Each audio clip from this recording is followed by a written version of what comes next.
ó yes máa ṣe concert ńlá kan ní August 30 Saturday tó kẹ́yìn oṣù kẹjọ ẹ má ṣàlàyé wá o.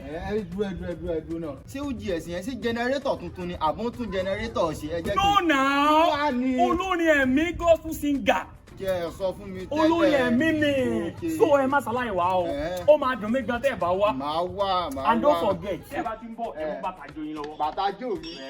àjọba àjọ papọ̀ bàtà jó mi. Olúwa kábíyèsí ìlú Olódùmarè ẹlẹ́rù nìyí atókè ìbàrẹ̀ o kábíyèsí. káàdì kí ló ṣẹlẹ̀. kí lẹ́yìn tó ṣe nu church láti bíi 3 hours tá a ti parí service ẹ̀dẹ̀ tún jókòó kalẹ̀ sínú church. bẹ́ẹ̀ ni àti lọlé. kí ló dé tẹ̀ lọlé orí òkè ni mo wà mo gbọ́ òun náà tó pariwo ó ní OGS.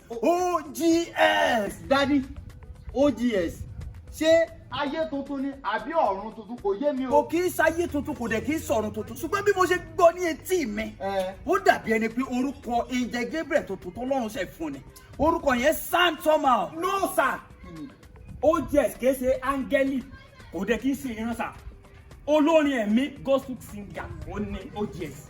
olórin ẹ̀mí. bẹ́ẹ̀ ni olórin ẹ̀mí. bẹ́ẹ̀ kódà ó máa ṣe kọ́ńtàtì ẹ̀mí sátọ̀dẹ̀ tó ń bọ̀ ní ṣọ́ọ̀ṣì wa. sátidé tó gẹ̀yìn oṣù kan. bẹ́ẹ̀ ni sà. mi ò mọ mo ṣe bóyá mò ń gbóhùn ni. gbóhùn sà. tó bá rí bẹ́ẹ̀ ń gbà yẹn inú ibi tọ́lọ́run wá fọ́ wa lórí ọ̀fẹ́ dé tọ́wá tó ta gbogbo ẹ̀ dé. Ọlọ́run ràn mí lọ́wọ́ kò síbi tí máa wọ̀ tí wọ́n ní mọ̀ yìí pé wò lè dé. bọ̀ kí n má parọ́ fún yín sà ó jẹ ẹ̀sìn yẹn olórin Ọlọ́run ó lò ju ìlọ̀sà. bẹ́ẹ̀ ni sọ́njọ́ máa sọ bẹ́ẹ̀ máa sọ bẹ́ẹ̀ jọ yẹn ni mi ò ní lè tọ́nà rí o ti máa sọ pé Ọlọ́run ló GS. Ọlọ́run lò mí. Ọlọ́run lò ju yìí lọ́sà. sọ́hùn gbọ́ lẹ́yìn tọ́lọ́run pé Babalọ́lá tọ́lọ́run pè mí Ọlọ́run lò mí jù lọ. Babalọ́lá ṣe wá ṣáájú yín lọ. Babalọ́lá gbọ́dọ̀ ṣáájú mi lọ sọ́gbọ́ torí pọ́lọ́run Babalọ́lá wà pẹ̀lú ẹ̀ máa fẹ́ kó announce fún gbogbo ayé mi ò fẹ́ kó jẹ́ páwa nìkan la máa lọ síbi program yẹn torí mo máa ṣe kí ni mo máa yin Ọlọ́run lọ́nà tó yàtọ̀ ní program yẹn sọ fún gbogbo ènìyàn.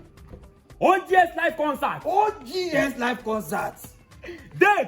date yẹn gangan ló fẹ́ sọ fún yín. August 30, 2025. wàá ṣe rí ọmọ yìí. August 30, 2025. Bẹ́ẹ̀ni sà. means pé sátidé tó gbẹ̀yìn oṣù kẹjọ. bẹ́ẹ̀ni ìsọlẹ̀. time aago tó máa ṣẹlẹ̀. 9 a.m. 9 a.m. yẹn ni red carpet má bẹ̀rẹ̀. bẹ́ẹ̀ni má ṣàlàyé wa. bẹ́ẹ̀ni so 10 a.m. bẹ́ẹ̀ yẹn gangan tó sọ yẹn ni program máa bẹ̀rẹ̀ má miss yẹn. dàdí títí tá a máa fi máa lọ lé. tó máa fi nígbà tí bàbá àti màmá ẹ̀ máa pè pé ẹ̀ ló sóòní wálé ni. bẹ́ẹ̀ni wàá ṣe rí ọmọ dàdí yìí. ibi tá a máa ti ṣe gangan. wow. CGAC àgbàlá ìmọ́lẹ̀ ìsàlẹ̀ olúwo Wàá ṣe rí ọmọ yìí. ìlọ́ra.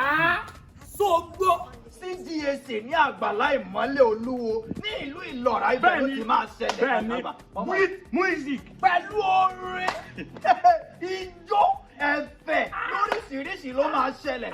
gbọ́ àwọn pásítọ̀ máa ṣiṣẹ́ mẹ́ Bẹ́ẹ̀ni. iṣẹ́ ìyanu dẹ̀ máa ṣẹ. Bẹ́ẹ̀ni. máa gbọ́ mi àwọn olórin ẹ̀mí tán máa wá máa ka díẹ̀ fún ẹ nínú wọn. àwọn ènìyàn bíi mo dúpẹ́ olúwa Bẹ́ẹ̀ni, bàtàlàṣà bẹ́ẹ̀ni. wọ́n máa wà ń bẹ̀. Bẹ́ẹ̀ni. sórí àwọn ènìyàn gẹ́gẹ́ bíi Moses wọ́n máa wà ń bí ibẹ̀. Bẹ́ẹ̀ni. àwọn akíngúnmi Bẹ́ẹ̀ni. wọ́n máa wà ń bí ibẹ̀. Bẹ́ẹ̀ni. má ṣàlàyé wa OGS live concert ó máa mìlú títí.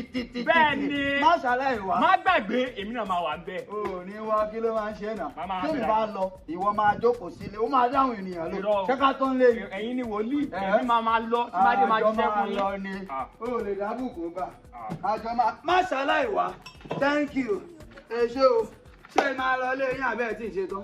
Jà lọ lé. ìjọba bá mi pọn mi sínú ilé ìjọ kó tó lọ. Sàámú aníkó ó ti lọ. má mi sí ó kú. jà sọ́ọ̀rì.